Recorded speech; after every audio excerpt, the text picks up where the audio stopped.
If anything happens to oil, your economy will be destroyed. Therefore, you must go and deal with these people, these troublemakers.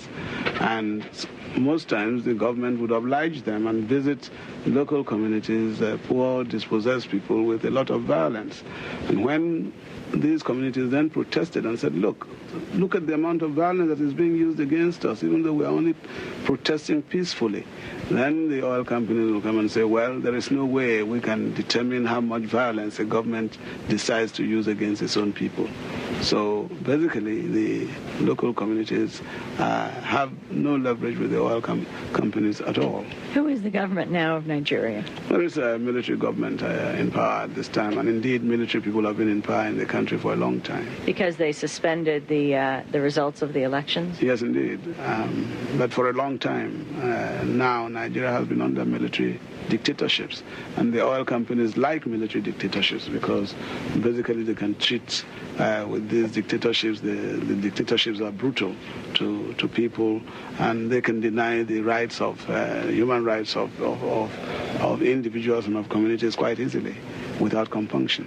Ken Saro-Wiwa, how does the oil companies, how do Shell and Chevron deal with you as the president of the Movement for the Survival of the Ogoni People? Well, recently, when the protest started, the Shell, they had a meeting, operatives of Shell in Nigeria and of those at The Hague in the Netherlands and in London held a meeting, and they decided that they would have to keep an eye on me, watch wherever I go to, follow me constantly to ensure that I do not embarrass Shell.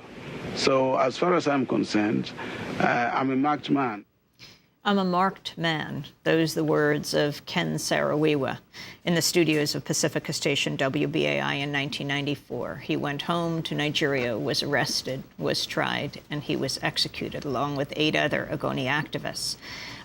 4 years later, in 1998, I had a chance to go to Nigeria with Democracy Now! Journalist Jeremy Scahill, and we talked to Ken Saro-Wiwa's father, Jim Wiwa.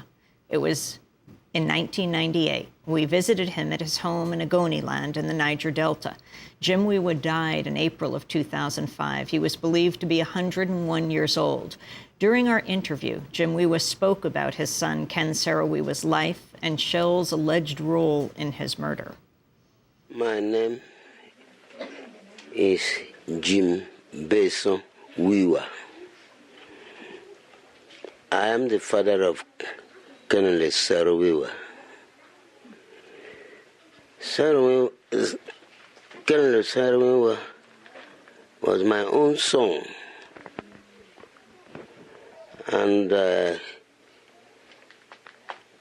he fought for the Ogoni people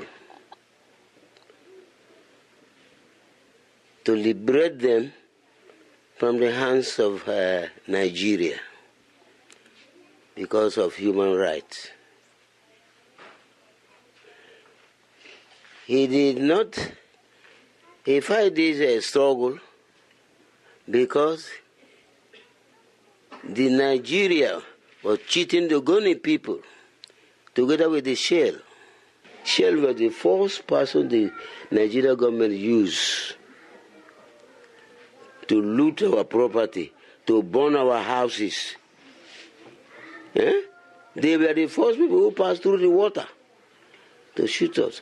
And since then, Shell has not been able to reach here during the death of Ken, because I think Shell has hands on the killing of Colonel Saro-Wiwa. Ken has hands on it. Shell. I believe that. Shell has hands? Shell has hand on the killing of my own son, because they were the first people who came here to fight Ogoni people on our own rights, on our own resources, which God has given us. That was Ken Saro-Wiwa's father, Jim Beson Wiwa, when we met with him in Ogoni land, in his home, where Ken had once lived, in Ogoni land in the Niger Delta in Nigeria.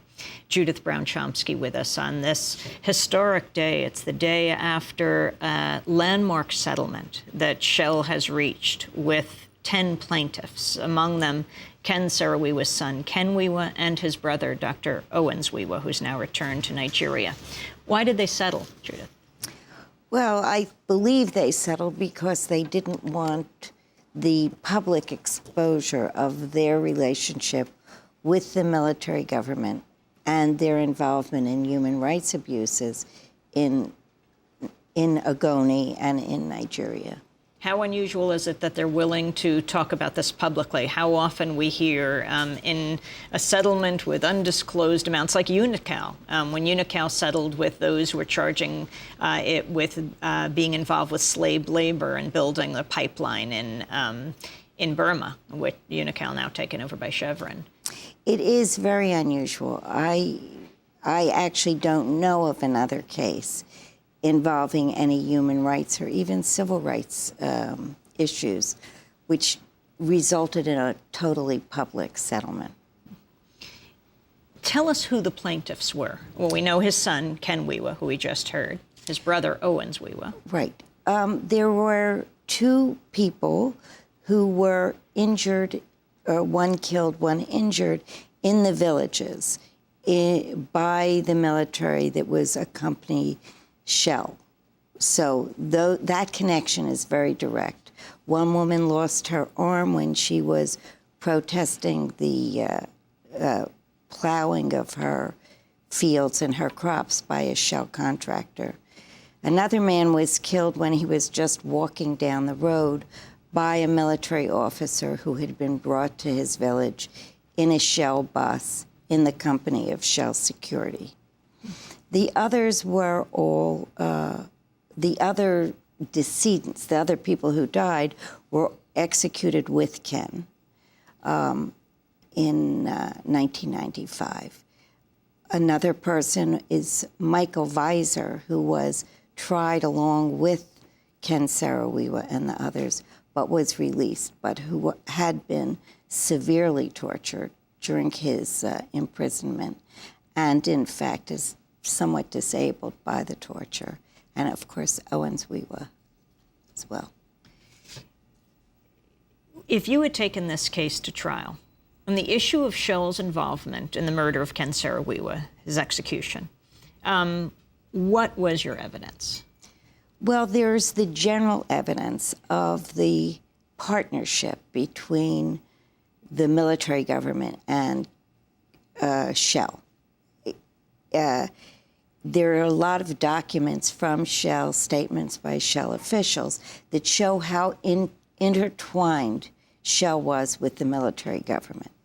Separate from that, there are specific evidence. One is Shell's participation in the bribing of two witnesses against Ken Saro-Wiwa and the others. And the other is a series of conversations between Dr. Owens Wiwa and Brian Anderson, who had been the head of Shell in Nigeria, in which essentially Brian Anderson said, we can free Ken Saro-Wiwa, we can free your brother if you will guarantee to stop the campaign, the international campaign against Shell. I remember Dr. Owens Wiwa saying this on Democracy Now!, that is what Shell told him. And Owens Wiwa turning to him and saying, even if my brother wanted to say that, which he wouldn't, he does not have control over the international community and its feelings about Shell in the Niger Delta. That's quite correct, yeah. It is amazing that a corporation can so directly and overtly control a government. The relationship between Shell and the Nigerian government was and is extraordinary. Now, explain the legal